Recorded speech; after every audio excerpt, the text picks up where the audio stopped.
Hey guys, welcome to our series where we'll be interviewing professionals to gain insights about mental health. Today we're here with Central High School counselor, Mrs. Emily Gentry.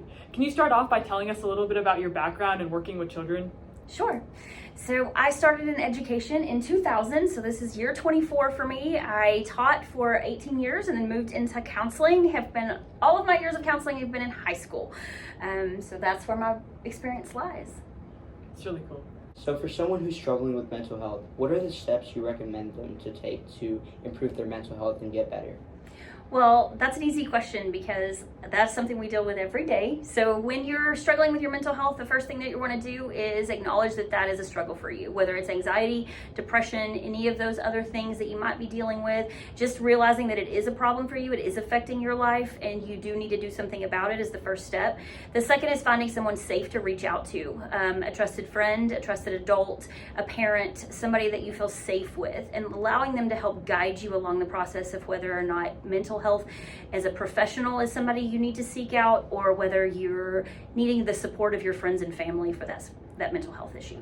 So as high schoolers, oftentimes we get overwhelmed with our workload, managing extracurriculars in school. What are some strategies for people who are dealing with burnout and are feeling really stressed or overwhelmed?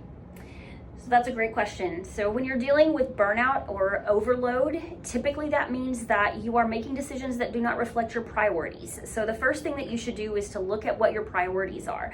Find out what those things are to you that you spend your time, your energy, and your money on.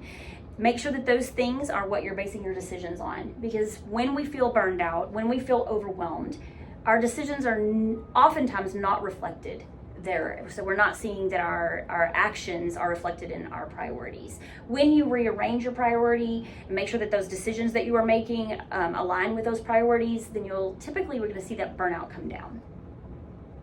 So how do you think regular sleep and sleep deprivation affect mental health, and what are some benefits you've seen of getting good sleep? That's a good question. So sleep is one of the let me start over. When you're considering your mental health, sleep is one of the things that can make or break mental health. It is literally that important. So when you're not getting, for your age range, we're looking at 8 to 10 hours of sleep every night. And when you're not getting that sleep, your brain is not able to learn, to prioritize, to decide what's right and wrong. Those pieces of your brain that are making critical decisions are not going to work successfully. Along with diet and exercise, sleep is the other big thing. If you're struggling with sleep, maybe look at how you're prioritizing your time, allowing for sleep to become a priority, because I think for a lot of teens, sleep is something that comes when everything else is done, and it can't be that way. It has to be prioritized the same as you would prioritize eating healthy and exercising. What do you think are some common misconceptions about mental health and how maybe it affects someone's life? I love that. So one of the things that we see a lot in our office is people thinking that coming to see their counselor or talking with their counselor makes them somehow weak or makes them problematic in some way. And that's absolutely not true. Some of the strongest people I know are in counseling on a regular basis. Being able to say, hey, I need somebody to talk to talk through decisions, to think through my decision-making process. The people who say, I have a challenge and I need some help with this, those are the strongest people that I know. So how do you personally manage your mental health, and what are some strategies you recommend for others watching?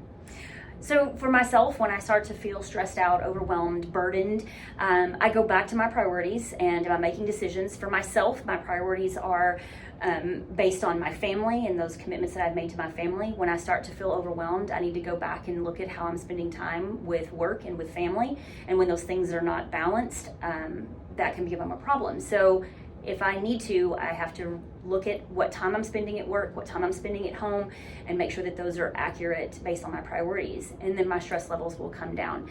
Things that I do at home to enjoy time is I spend a lot of time outside. I like to be outside where I'm in the sunshine, with animals, with my family. That kind of thing keeps me grounded and keeps me ready to show up the next day and do my job. Now, to close off, what would you say to someone who's considering seeking the support of a school counselor? So I think a lot of students are afraid to reach out to their counselor, and we don't want you to be afraid to do that. We do all things in our offices. We talk to you about your grades, we talk to you about your transcript, about colleges, about what your plans are after you leave high school, but we also do all things mental health in our offices as well.